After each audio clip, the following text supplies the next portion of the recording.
Hi everyone, welcome back to the Navigant Credit Union Broadcast Center. I'm GoLocal News editor Kate Nagel. Just had Democratic Attorney General candidate Peter Nerona here in studio. We're going to talk to the other side of the aisle. I've got GOP operative Colin Reed down in Roslyn, Virginia, inside the Beltway. Colin, thank you for joining us today. Great to be here. Well, we want to welcome you back to get your perspective from the national level. Looking here in Rhode Island, we are clearly full swing into the gubernatorial campaign here with Gina Raimondo on track, as she reported in her 50 days before primary report, to raise over $7.8 million in her re-election bid to be governor. What did you think when you saw that number, Colin? Well, certainly money is one factor in politics, but in this area it's not everything. And you can just ask Jeb Bush on the Republican side or Joe Crowley on the Democratic side about underfunded primary challenges that don't necessarily, the money is not able to overcome. But it's not surprising when you're an incumbent governor. The power of incumbency does bring many things, and one of them is the ability to raise a lot of money. But, you know, you can see by the flurry of activity on both sides, from both national party committees, that they're involved, and that means that the race must be close because they wouldn't waste their time otherwise. And so as you look at the Republican primary here, and of course, former Trump chair Joe Trillo running as an independent, you know, what are going to be the differentiating factors do you see here on the Republican side? Well, on the Republican side, it seems like Mayor Fung has the clear favorite right now, but you never can tell with these late primaries. And then on the Democratic side, I think the governor has an issue with the Bernie Sanders wing of the party, and that's something that's playing out in Rhode Island and across the country, where progressives are increasingly suspicious of some of these sitting office holders who may not be as progressive on the issues they care about, whether it's European-style health care or whether it's impeaching the president or a number of hot-button issues. But usually if you're a governor, regardless if you're R or D, you want to try and localize the issues because voters are smart enough to separate a lot of the noise down here in Washington from the stuff they really care about from their elected officials at a local level. And I think that's one of the reasons that, despite the President Trump's unpopularity in New England as a whole, four of the region's 6 governors are Republicans right now. And 3 of them are, some polls, all of them are pretty popular. So you can really separate yourself from the national party, for better or worse, if you do your job and offer ideas at a very local core issue. So let's talk a little bit about that. Governor Raimondo just did issue an attack ad on Fung. Picture both him and his wife down at the inauguration with Trump hat, a Trump scarf on, just tying Fung to Trump.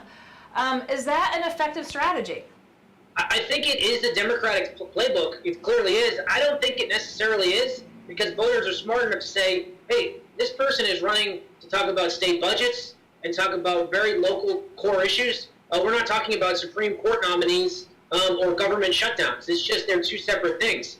And like that's the reason that these attacks don't work when they try it with, say, Charlie Baker next door in Massachusetts, who polls show is one of the most popular governors in the country, and voters don't associate him with their distaste of Trump. Now, in Rhode Island, Governor Raimondo, her approval ratings are much lower. They're closer to 40, which is not a good place to be if you're an incumbent governor. And I think a lot of that has to do with some of the economic issues in the state, and that's where voters really want people to their elected officials to focus on. I also think that she's got to be wary. Like a late primary, September 12th, does not give a lot of time. It's an 8-week sprint, give or take, to the general election. So she can't totally take her eye off the left wing because she does have a primary challenge, albeit underfunded, sure, but she does have a challenge from the left who's going to push her on issues, and she needs all of her base to turn out.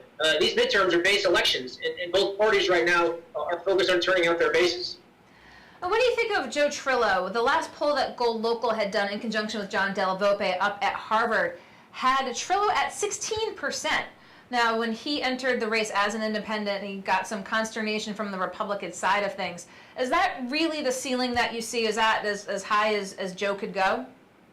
It's always hard when you're an independent. It's just the way it has been to date. Like, it's very hard to break through. But I think more and more voters are kind of growing weary of both political parties. So I think there could be a lane for independent parties and candidates down the road. I'm not sure it's there yet, but both parties are kind of going or both parties are going back to rushing to their respective bases. So there's going to be a lane up the middle, and that's usually the one that the successful candidates, R or D, thus far are able to kind of seize on it and run on.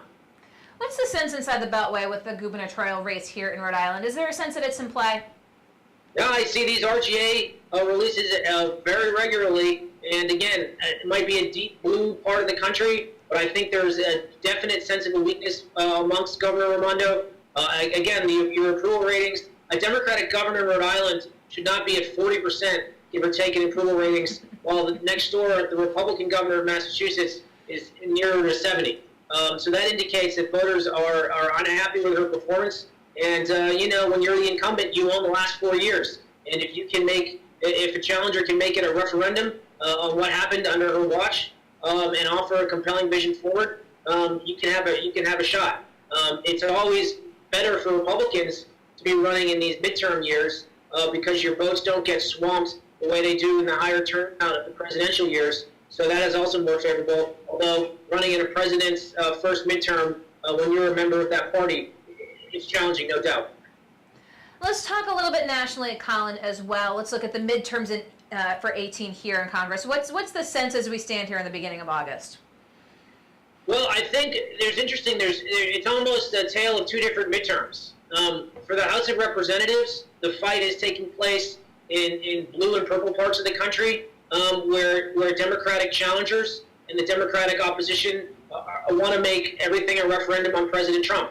And in places like Rhode Island and New Jersey, California, and parts of Florida, that can be a compelling message for voters who don't necessarily approve of the president's job approval.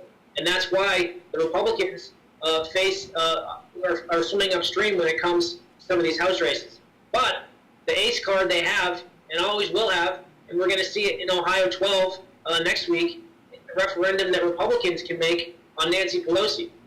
Nancy Pelosi is the most disliked politician in the country, and for whatever reason, the Democrats have kept her atop the party for so long and have given the Republicans something to run against. And that works in places like Rhode Island, and that works in the heartland, and that works everywhere. So that's the battle for the House. It's both parties are going to make it either a referendum on President Trump or Nancy Pelosi. Now, for the Senate, those battle lines are taking place in far different parts of the country. Okay. And there are 10 Democratic incumbent senators running for re-election in states President Trump won. 4 or 5 of those are running in states he won overwhelmingly. So it's two totally different messages. They can't run against President Trump in places like North Dakota or West Virginia or Missouri, where voters voted for him by 20, 30, in some cases 40 points. So you see those red state Democrats, they're having to run up the middle and try their best to wrap themselves around President Trump, but they're having a little trouble with that because they've got 6 years of votes across the river in the Capitol that are far more liberal than their bases want. So it's just interesting because the two races for the Senate and for the House are taking place in two almost totally different landscapes. Well, I appreciate taking the time to be able to pick your brain both here in Rhode Island and nationally, Colin. Anything else that you want to add in about the Rhode Island race here? If, say, Fung were to emerge from the Republican primary to face Gina Raimondo, you're sort of an opposition research king. Do you think we'll find out anything new or more pertaining to the governor that folks don't already know? You never know. I mean, you've seen some of these allegations pop up in the last few weeks. I think, though, the real crux will be is how far left she thinks she needs to go to win her primary in a convincing manner, whereas Mayor Fung can start to try to consolidate. He's got his base and try to start to consolidate some of those independent and swing voters who may not necessarily be in the Republican camp, but may not like the governor's performance and may be willing to give a sensible person another look because, look, the numbers don't lie. The state does not approve, majority does not approve of Governor Raimondo's numbers. That's not a good place to be when you're running for re-election with 4 years of governing to run on.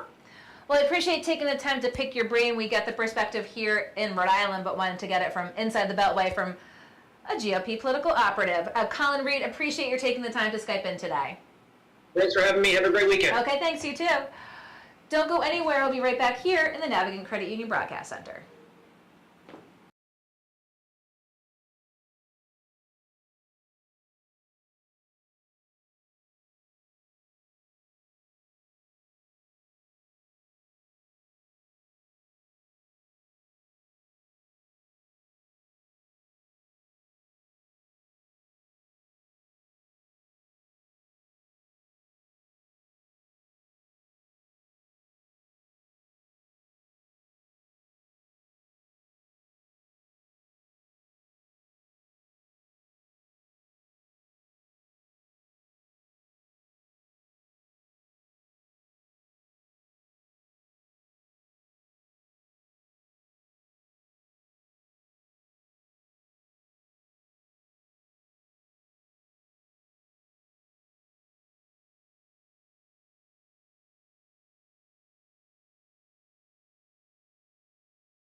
Hi, everyone. Welcome back to the Navigant Credit Union Broadcast Center. I'm GoLocal News editor Kate Nagel. Thanks for tuning in for the Friday noontime show, kicking your weekend off early, starting with former State Representative Ray Rickman with his big view. I'd like to thank my guests today, Peter Nerona, Democratic candidate for Rhode Island Attorney General, and Colin Reed, veteran GOP operative down in D.C. We look forward to seeing you back here in studio next week, but in the meantime, be sure to go on GoLocalProv.com and our Facebook page over the weekend for more sports, lifestyle, news, and more. I'm GoLocal News editor Kate Nagel.